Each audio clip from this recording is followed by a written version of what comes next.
There's a lot of hype around bee pollen these days, but let's be honest, a good deal of it is fueled by sponsorships or people with something to gain. Well, I don't have any sponsorships with them, so I'm here to offer an unbiased and straightforward take on bee pollen. How solid is the research backing it as a therapeutic food, and what realistic benefits can you expect from using it?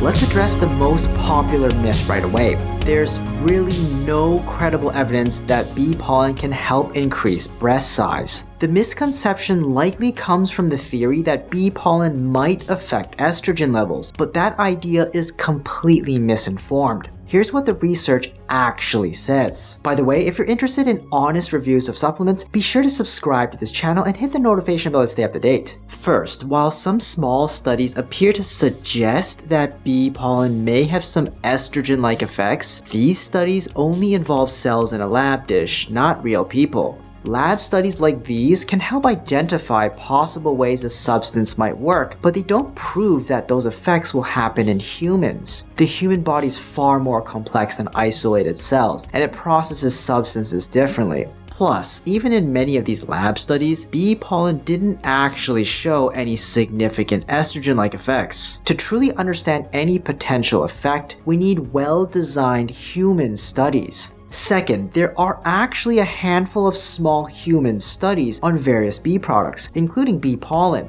However, when you dig up these studies, bee pollen doesn't seem to offer any unique benefits beyond what you'd get from regular honey or a placebo. For example, in people on anti-hormonal treatments, bee pollen did not help reduce menopause-related hot flashes or other symptoms any better than honey. Similarly, in a study on premenstrual symptom or PMS, women taking purified bee pollen didn't experience any more symptom relief than those taking a placebo. And regarding other benefits like boosting cognitive function or athletic endurance, studies in athletes have shown that bee pollen supplements don't enhance physical performance or endurance. To sum up, there's little actual evidence to support it as a health supplement for any of these concerns. The myth that bee pollen can somehow increase breast size likely started from a small amount of lab-based theory and was hyped up into an exaggerated and misleading idea on social media. Some promoters realized the lack of human evidence linking bee pollen to breast growth and instead claim that it's the nutrients in bee pollen that could make a difference. But just because bee pollen contains nutrients that might be essential for regular body functions doesn't mean it specifically aids in breast growth. For example, I could say that chicken breasts promote breast growth because they're rich in protein, which is essential for tissue growth. But it would be absurd to market chicken breasts as, quote, breast growth boosters just because they have protein. It's misleading, and frankly, it feels like false advertising. That said, bee pollen does have genuine nutritional benefits and can be considered a superfood by some standards. But it's important to distinguish general nutritional benefits from specific health claims. Nutritional benefits refer to valuable nutrients a food provides to support overall wellness, while specific health claims suggest targeted effects for certain conditions. Although there's no evidence linking bee pollen to specific health benefits, it remains one of the more nutrient-dense bee products, rich in proteins, vitamins, and minerals that could contribute to general health. Another popular bee-based product that's also surrounded by health myths is bee bread. Bee bread is created when bees mix pollen with their saliva and honey and stored in the hive where it ferments. It serves as a nutrient-rich food for bee larvae and is packed with many of the same nutrients as bee pollen. Nutritionally, bee pollen and bee bread are quite similar, though there are some slight differences. Bee bread may contain slightly higher levels of certain fatty acids, while bee pollen tends to have a bit more protein. Supporters of bee bread argue that fermentation makes it even more nutritious than bee pollen. They claim that this process breaks down the tough outer shell that surrounds pollen, called the exene, allowing for better nutrient absorption. However, this idea rests on a big assumption. assumption that the outer shell even needs to be removed for nutrients to be absorbed. In reality, research shows that once pollen enters the digestive tract, it naturally swells from water absorption and enzyme activation, causing the cell walls to break down on their own. This process releases the nutrients, making the removal of the outer shell through fermentation or other methods likely unnecessary.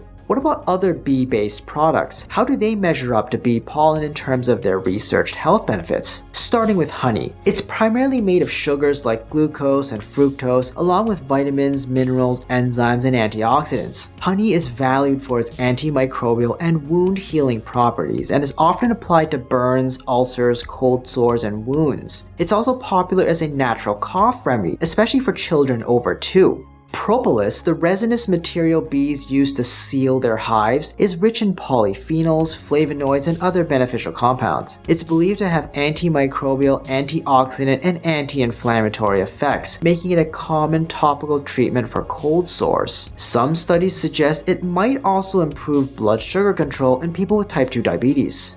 Then there's royal jelly, a nutrient-packed secretion from worker bees used to feed the larvae and the queen. It contains proteins, fatty acids, vitamins, and compounds that are actually thought to have mild hormonal effects in humans. Some studies show that taking royal jelly may modestly ease menopausal symptoms. Bee venom delivered through bee stings contain peptides and proteins with potential anti-inflammatory and pain-relieving properties. Bee sting therapy is sometimes used for pain relief, although evidence for its effectiveness is limited, and it's also used in desensitization therapy to treat bee sting allergies.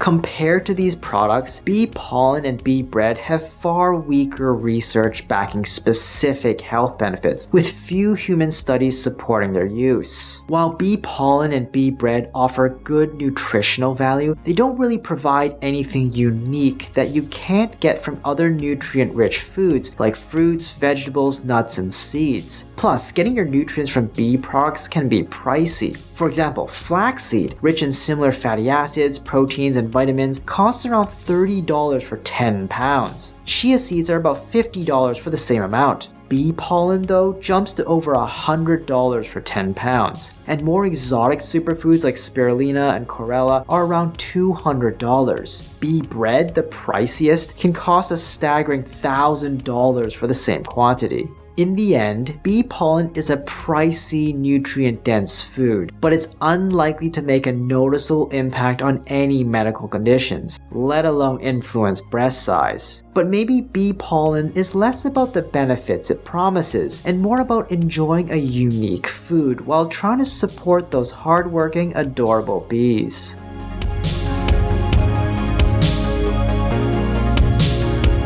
Hi, I'm Dr. Brian Yeung. What are your experiences using bee pollen? Let me know in the comments down below. And if you found this video helpful, please subscribe to the channel and leave me a like. Hit the notification bell if you want to stay up to date, and share this video with someone you know who uses the info.